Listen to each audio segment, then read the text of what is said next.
வணக்கம் friends, welcome to Shalini's cuisine. நம்ம சேனலை நீங்கள் ஃபஸ்ட் டைம் பார்க்குறீங்கன்னா சப்ஸ்கிரைப் பண்ணிக்கோங்க. பக்கத்தில் இருக்க பெல் பட்டனையும் கிளிக் பண்ணிக்கோங்க. அப்போ தான் நான் போடுற எல்லா வீடியோஸுமே உங்களுக்கு அப்டேட்டாக வரும். இன்றைக்கி நம்ம பார்க்க போகிறது பொங்கல் ஸ்பெஷல் ரெசிபி 11 வகையான கூட்டு காய்கறிகள் குழம்பு. இந்த குழம்பு நம்ம மசாலாலாம் வறுத்து அரைச்சி செஞ்சுருக்கனால இது டேஸ்ட் ரொம்பவே நல்லாயிருக்கும். இந்த குழம்பை நம்ம முத நாள் செஞ்சுட்டு இதை மறுநாள் கொஞ்சம் நல்லா சுண்ட வச்சு சாப்பிடும்போது இதோட டேஸ்ட் அவ்வளோ நல்லாயிருக்கும். கண்டிப்பாக ட்ரை பண்ணி பாருங்கள். பொங்கல்னாலே எப்போவுமே நாட்டு காய்கறிகள் தான் அதிகமாக சேர்த்துப்பாங்க. நீங்கள் உங்களுக்கு விருப்பமான காய்கறிகள் கூட நீங்கள் சேர்த்துக்கலாம். இதோட இன்க்ரீடியன்ட்ஸ்லாம் நான் டிஸ்கிரிப்ஷனில் கொடுத்துருக்கேன், செக் பண்ணி பார்த்துக்கோங்க. வாங்க இது எப்படி செய்யலான்னு பார்க்கலாம்.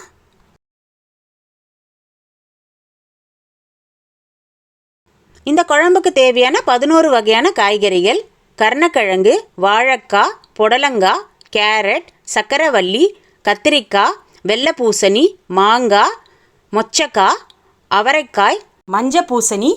நான் இந்த காய்கறிகள் எடுத்திருக்கேன். நீங்கள் உங்கள் விருப்பமான காய்கறிகள் கூட நீங்கள் சேர்த்துக்கலாம். இப்போ முதல்ல இந்த குழம்புக்கு தேவையான மசாலா வறுத்துக்கலாம். ஒரு பேனில் 1 ஸ்பூன் எண்ணெய் சேர்த்துக்கோங்க. 1 டேபிள் ஸ்பூன் தனியா, 1 ஸ்பூன் கடலைப்பருப்பு, 1 ஸ்பூன் மிளகு, 1 ஸ்பூன் சீரகம். இப்போ இதை லைட்டாக செவக்க வறுத்துக்கலாம். இப்போ இது லேசாக செவந்தோன்னே கொஞ்சமாக கருவேப்பிலை சேர்த்துக்கலாம்.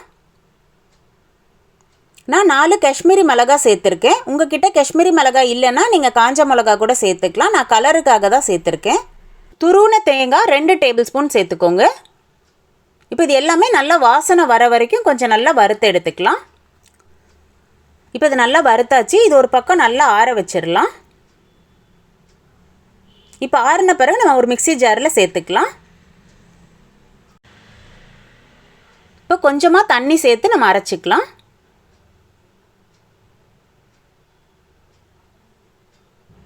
இப்போ இது நல்லா நைஸாக அரைச்சி எடுத்துக்கலாம். நல்லா இந்த மாதிரி பக்குவத்தில் அரைச்சி எடுத்துக்கணும்.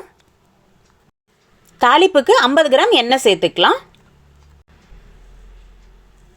எண்ணெய் நல்லா சூடானோன்னே 1/4 ஸ்பூன் வெந்தயம், 1/2 ஸ்பூன் கடுகு, கொஞ்சமாக கருவேப்பிலை. இப்போ இது எல்லாமே நல்லா பொரியட்டும். இப்போ 15லேருந்து ஒரு 20 நம்பருக்கு நம்ம சின்ன வெங்காயம் சேர்த்துக்கலாம். இப்போ வெங்காயம் நல்லா வதக்கி விட்டுடலாம். வெங்காயம் கொஞ்சம் நல்லா வதங்கினோன்னு நம்ம தக்காளி சேர்த்துக்கலாம். 2 தக்காளி சேர்த்துக்கோங்க. இப்போ வெங்காயம் தக்காளிலாம் நல்லா வதக்கி விட்டுடலாம்.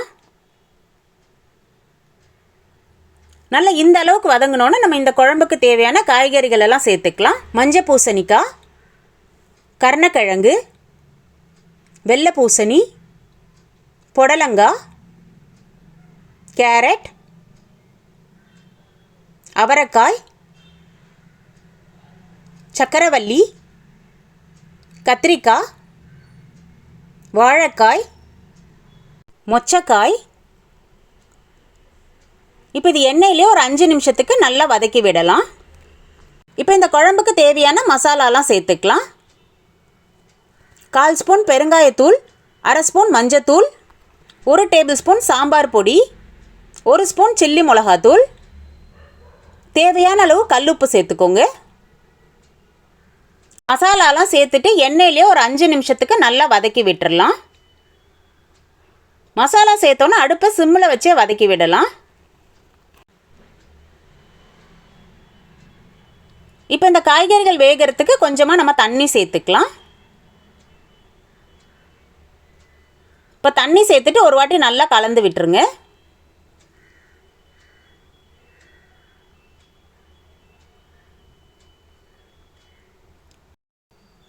இப்போ இந்த காய்கறிகள்லாம் நம்ம மூடி போட்டு வேக வச்சுக்கலாம். மூடி போட்டு வேக வச்சா நம்மளுக்கு காய்கறிகள் எல்லாமே சீக்கிரமாகவே வெந்துடும். இப்போ நம்ம ஓப்பன் பண்ணி பார்க்கலாம். காய் எல்லாமே 3/4 பதத்துக்கு நல்லா வெந்திருக்கு. இப்போ இந்த ஸ்டேஜில் நம்ம எடுத்து வச்சுருந்தா மாங்காய் சேர்த்துக்கலாம். மாங்காய் மட்டும் சீக்கிரமாகவே வெந்துருன்றதுனால இன்னும் கொஞ்சம் லேட்டாகவே நம்ம சேர்த்துக்கலாம். இப்போ மாங்காய் சேர்த்துட்டு ஒரு வாட்டி நல்லா கலந்து விட்டுருங்க. கலந்து விட்டுட்டு ஒரு 5 நிமிஷத்துக்கு நம்ம திரும்ப மூடி போட்டு வச்சிடலாம். இப்போ காய்கறிகள் நல்லா வெந்துருச்சு. இந்த ஸ்டேஜில் நம்ம ஒரு நெல்லிக்காய் சைஸ் புளியை அந்த மாதிரி கரைச்சி சேர்த்துருக்கேன். இப்போ இது ஒரு வாட்டி நல்லா கலந்து விட்டுருங்க. காய்கறி வெந்த பிறகு தான் நம்ம புளி தண்ணி சேர்த்துருக்கோம். புளி தண்ணி சேர்த்துட்டு ஒரு 5 நிமிஷத்துக்கு நல்லா கொதிக்க விட்டுடலாம். இப்போ இதோட 100 கிராம் தோரம் பருப்பை நல்லா வேக வச்சு நான் கடைஞ்சி எடுத்திருக்கேன். இப்போ நம்ம அந்த பருப்பை இதோட சேர்த்துக்கலாம்.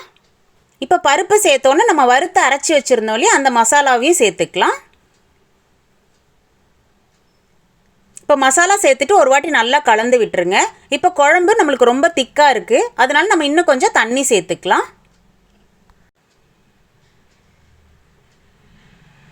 இப்போ நம்ம அரைச்சி வச்சுருந்தோம் இல்லையா, அந்த கப்புலேயே நான் கொஞ்சம் தண்ணி சேர்த்துருக்கேன்.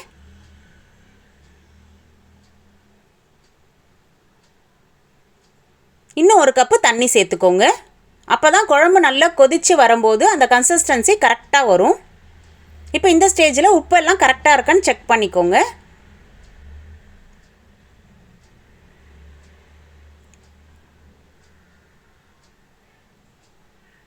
எனக்கு கொஞ்சம் உப்பு கம்மியாக இருக்குது, நான் கொஞ்சமாக கல்லுப்பு சேர்த்துருக்கேன். இப்போ இந்த குழம்பு ஒரு 10லேருந்து ஒரு 15 நிமிஷத்துக்கு நல்லா கொதிக்க விட்டுடலாம். இப்போ குழம்பு இறக்க போகிறதுக்கு முன்னாடி கொஞ்சமாக பச்சை கருவேப்பிலை பொடியாக நறுக்குன கொத்தமல்லி சேர்த்துக்கோங்க. இப்போ இது ஒரு வாட்டி நல்லா கலந்து விட்டுறலாம். அவ்வளோதான், நல்லா சூப்பராக ரெடி ஆயிடுச்சு பாருங்கள். பொங்கல் ஸ்பெஷல் 11 வகையான கூட்டு காய்கறிகள் குழம்பு. டேஸ்ட் ரொம்பவே நல்லாயிருக்கும், கண்டிப்பாக ட்ரை பண்ணி பாருங்கள். இந்த ரெசிபி உங்களுக்கு பிடிச்சதுன்னா லைக் பண்ணுங்கள், ஷேர் பண்ணுங்கள். மறக்காமல் ஷாலினிஸ் குயிசின் யூடியூப் சேனலை சப்ஸ்கிரைப் பண்ணிக்கோங்க. பக்கத்தில் இருக்க பெல் பட்டனை கிளிக் பண்ணிவிட்டு ஆல் கொடுத்துக்கோங்க. அப்போ தான் நான் போடுற எல்லா வீடியோஸுமே உங்களுக்கு அப்டேட்டாக வரும். எப்படி இருந்துன்னு கமெண்ட்லேயும் சொல்லுங்கள். தேங்க்ஸ் ஃபார் வாட்சிங்.